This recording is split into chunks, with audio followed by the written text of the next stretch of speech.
Hi everyone, today I'm going to show you how to use Instagram Reels templates to make stunning videos in just a few taps, even if you're new to editing. Let's get started. First, open the Instagram app and go to the Reels tab.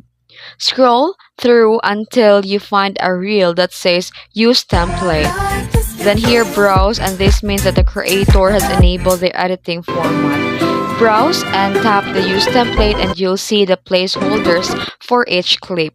Then here add a media or upload your own videos or photos from your gallery, and the Instagram will automatically match your clips to the template's timing and music.